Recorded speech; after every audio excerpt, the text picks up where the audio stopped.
Hmm. So when I made the decision, I think the answer would have been no, in that I wouldn't have joined a lab where I couldn't have done it. Uh-huh. um, and actually, no, to be honest, all through when I was playing, the answer still would have been I would have kept playing and would have not joined the perfect project. Yeah. And I retired, probably a different answer. Priorities in life have changed. Right. Uh, but no, I think for me it was important for me to do both, and to it was important to find a place where, like, both my field hockey coach was actually very accommodating, as was needed. Like, he was very understanding about me having this academic side, and then my PhD supervisor, just incredible. She gave me so much leeway and so much support Hmm. in my pursuits, and so I think I got very lucky, and I think I wouldn't have been able to do it otherwise. Hmm. Well, it sounds like you're, like I said, I'll say fortunate. I hate using lucky because I feel like sometimes it, it it belies the fact that, you know, who you are draws you to certain opportunities and then you take them. I guess in a sense that's luck, but I feel like there's probably some sort of underlying drive to figure out how to make it happen when it's something that you want. But it definitely sounds like you're fortunate that you met people that were accommodating and not, because I know academics that are like almost anti-sport or outright anti-sport. Like they don't want student athletes involved because they're like, you're not going to be serious enough about, the research or whatever we're doing here in the lab. And it's like, I kind of get it because it's like you want same thing with the coach. Coach wants you that all in mentality. Yeah. Doesn't want your divided attention, but it's like it it cuts short kind of the potential for who somebody is. Like Mm-hmm. that you are in both worlds. I mean, you're the kind of person I talk to that lives in both worlds. And yes, the kind of person that you are is a little more rare. Not everybody lives in both niches, especially at such a high level. But it's like, why would you try to stunt somebody's potential to be the best human they could be just because of your bias? You know. Yeah. So, but so tell me about your PhD research and what kind of work forward from there. Yeah. So, I mean, I don't know what your background in biology is, but Not a lot, but I explain like I'm 5, and I'll probably be able to follow along. yeah. So, big picture, what was I studying? I was studying something called gene activation. So you've probably heard about genes before. Right. They're in your DNA, and so something that's helpful to think about, like, why would you care which genes are turned on or off? So every cell in your body contains the same copy of your DNA, and it's a genetic blueprint, and it tells every cell in your body how to be a cell. Um, so a brain cell is using that genetic code to be a brain cell, as is a skin cell or a heart cell or a muscle cell. Mhm. The fact that you've got all these different cells from the same blueprint tells you they're using that blueprint differently. Mhm. And so, just in some ways, just as important as what your DNA is, how your DNA is being used in all the different cells is what makes you you. Okay. An analogy for that is like a cookbook. So, if you think of the joy of cooking, it's got all these different recipes, and from that same cookbook, you can make many different meals. Mhm. And just because you have the cookbook doesn't mean you're always going to make every recipe in it. Mhm. You'll make some on some day and some on some others. And cells are like that. They're not going to use every gene all the time. They're going to use specific genes to make specific parts of cells. Mhm. So something like insulin is a gene that's in every cell in your body, but it's only expressed in the pancreas. Okay. Um, and so, how do cells control which genes are on, which genes are off? How do the mechanisms work? Is what I study. Okay. And in my PhD, I studied this in yeast. So baker's yeast, essentially the same yeast you use to make bread. Hmm. There's some aspects of how this process of turning a gene on that's the same, fundamentally the same in yeast as it is in humans or in any other eukaryotic cell. Hmm. And that's what I studied. And I studied how the physical packaging of DNA changes when it's expressed or not. Okay. And so basically what to some degree we can observe is that when a gene is on, the region of the genome that it is becomes more open and accessible. And when a gene is off, it becomes more closed and compact. Okay. And I studied one chemical modification that's associated with that.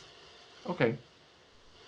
So, and we'll talk about Cheryl here in a second, but um, so are you? I guess I'll say Cheryl talked about switching models, and you're talking about working on yeast.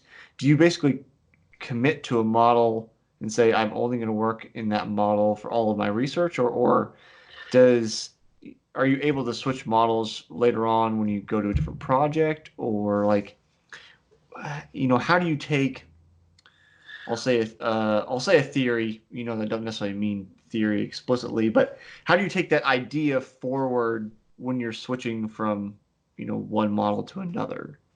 Yeah, and so different scientists will probably give you different answers, Okay. um, and there's different, and probably all those answers are right, but just different people have different ways of doing Yeah. that. Um, and so for me, I think I'm a little bit model agnostic, Okay. and more question driven. And so, like for a particular scientific question, different models will be better suited. Hmm. And so, for what I was studying in my PhD, yeast were actually a great model for it. Um, and now in my postdoc, I'm studying a couple different things, but like one thing I've studied a little bit is how does one cell change into another type of cell, Hmm. which happens during like development. Right. So from the embryo onwards, like you have many cells Right. starting from just one cell. And so yeast are a terrible model for that because they don't really do cell type changes. Hmm. They're a unicellular organism. And so now in my postdoc, I'm actually working with mouse cells. Okay. And so I've switched because the questions I'm asking are different. Okay. Um, and the ability to switch between model to model, it's not that it's super easy, but it's also not that hard either. Um, Hmm. Especially for the well-established models, there's so many people who know how to work with them, and you can learn from. And so now in my career, I've made one switch. So I've gone from Hmm. yeast to mouse cells, and I think depending what questions I'm asking, I might switch again. Hmm. Um, and my hope is that the more often you switch, the easier it is to do. Okay. But check back in with me, and we'll see. Okay. So I think Cheryl talked about for anybody listening or watching on YouTube, Cheryl Keller Capone, episode 39. She's actually the one who said I need to talk to Ben, and that's how we got in touch with him. Um, so she I think mentioned working with flies originally and then switching to a mouse model, and I'm not sure what she's doing now. But between the two of you, that kind of conjures up this question in my head about so thinking about the yeast simple model for the particular kind of research you're doing, and now you need a different model because it doesn't fit that um, structure anymore. The question I have is there a known chain or known relationship between models all the way up to like using humans as a model in terms of saying if we find this out about yeast, then we can assume it is probably true about X, Y, and Z model. Yeah, I mean, we can. There's some things. Yeah, so there, it's never an exact answer. Hmm. But there's certain like, at this point, we know certain processes are conserved. So we go, oh, this particular process happens, largely speaking, the same in yeast as it does in mouse as it does in humans. Okay. And we go, okay, so we discovered something in yeast. We can't say that's how it works in humans, but it's a pretty good guess that it would. Right. And so then often what will happen will someone will find something in yeast, because yeast are much easier to work with. You can do science a lot faster in them. Right. And then someone will come along later in flies or mouse or human cells and kind of show this, and then find out if it's the same thing or if it's slightly different. Mm-hmm. Um, and so as long as like the process is conserved or like the key genes are conserved, there often is a link. Okay. And sometimes what the other thing that can, before you get to humans, you might say, oh, we see that working this way in yeast. We see the same thing in flies and the same thing in mice. Mm-hmm. And you go, okay, this is probably a pretty general thing. It's conserved across a like pretty broad swathe of organisms. Humans might still be different. Like humans might have diverged, but it's a good idea. It's a good guess. This is a fairly general mechanism. Right. I just think the reason I asked that is I think about, I'll say, the general population, and I still consider myself a layman in most fields, which is why it's fun to talk to people like you. But I think sometimes people have a hard time when they say whatever you're studying, say for whatever reason, by the scientific community, which really is not the scientific community at large, but the people that would understand your research, decide this is a breakthrough, and then somehow it ends up in like the New York Times or something, and then people read it and they go, "It's yeast. What does that have to do with me?" Yeah, you know. So that's why I always wonder, like, how do we communicate the applicability between like what you guys are doing and then how it affects people or how it could affect people. And I know there's not always a straight, this is how it could affect you. It's okay, we don't know yet, but then it might combine with something later on, and now we know, how it might affect you. Yeah. So a nice example of that. So in the late 80s, early 90s, this is before a lot of the modern techniques. A lot of biology was discovered in yeast by doing genetic screens. Okay. And you'd have some sort of phenotype, and you'd be able to pull out genes that affected that phenotype. And so they do, and the gene names would take on the type of screen that it was. Okay.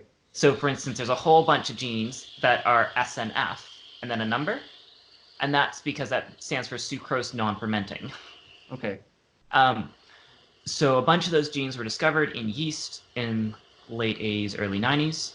Later, they went on to find out that those regulate how DNA is packaged, and how something called chromatin is assembled. And skip forward a few more years to the 2000s, and we find out that some of the SNF genes are conserved through to humans. So there's a bunch of genes that are named sucrose non-fermenting, or a class of genes that are called sucrose non-fermenting in humans and are commonly mutated in cancers. And the basis for what we know about them is actually stemming from the yeast work done in the 80s and 90s. Okay. And so that for your research dollar, like it's very, very cheap to do that sort of discovery work in yeast. It would cost, orders of magnitude more to do that in something like human cells. Right.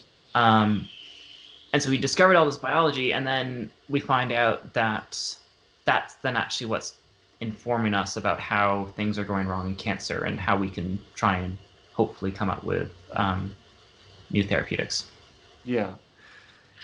It's kind of nice to see that, and I'm glad you had the example too. Just like I said, it's just a matter of like, I feel like, well, I live in the Midwest, so I don't know how much you know about, I guess, as culture changes throughout the swath of the United States. I will be frank about being not very literate in like Canadian culture and politics as it changes across the country. Aside from that, there's the separatists in Quebec.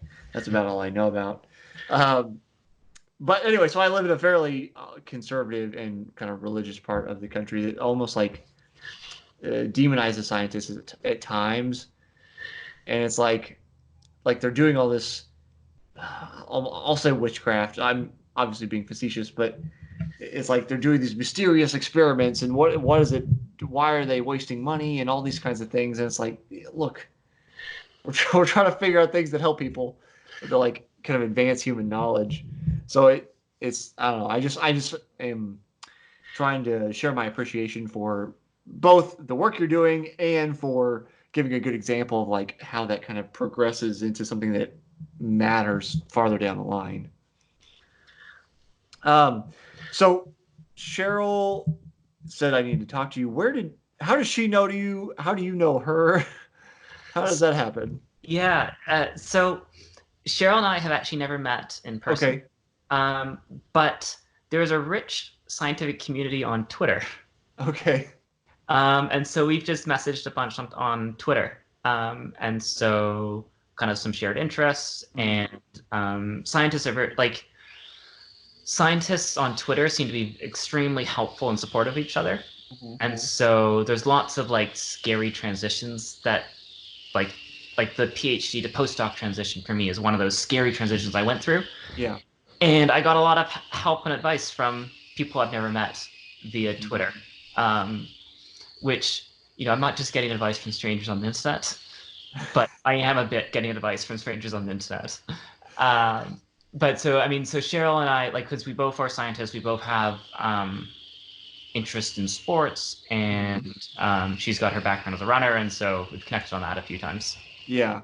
Well, it's like you're both doing like I'll say gene type research. Obviously, you're not doing the same thing, but it's not like you're studying astrophysics and she's studying genes or anything. Like there's a much closer link between your fields. Yeah, and like a lot of the people, like I'll meet someone on, like I'll interact with someone on Twitter, and then we'll go to the same conference and we'll have a beer, and then we're close friends at that point. Yeah. Yeah. I, this is just a before we close out, run out of time. It's always interesting to me how like the internet kind of changes how our culture interacts now. Or it's like, say we didn't have the internet, you didn't have Twitter, you didn't meet those people, but you still went to the conference. You wouldn't necessarily have interacted with them otherwise, Yeah. So, before we run out of time, so this is the second year I've been doing the show. I like to ask everybody the same question just because the answer will vary. This year, I'm asking people a kind of esoteric question and asking, what do you think the purpose of sport is? Oh, that's an interesting question. That could go many different ways. I'm not.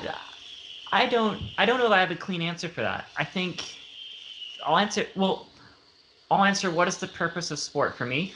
And so for me, it's really about the enjoyment. Like I get this joy from playing sport. For me, mostly from playing hockey. This, it's all a bunch of different things, but at the end of the day, I just makes me happy. Enjoy it. I think there's lots of other benefits that come after then, like health and fitness and all the rest of it. But really, for me, it's just about having fun, enjoying life. Great answer. And yeah, it's totally fine to answer just for you. I don't expect you to know like all answer for all of humanity. Yeah. Since I know you're on Twitter, since you mentioned that, how do people find you? How do people keep in touch with kind of what you're doing, your research, or want to get in touch with you? Yeah, so my Twitter is bmart87. It's a clever handle I picked when I was quite a bit younger. I was born in 1987, so that's where that comes from. And I'm on there quite a bit. It's a big mixture of kind of just random life stuff, a lot of science, and also you'll get a lot about field hockey and Caribou, because the team name is the Red Caribou. Okay. Thanks for spending some time with me, Ben. Oh, thanks so much for having me. Take care.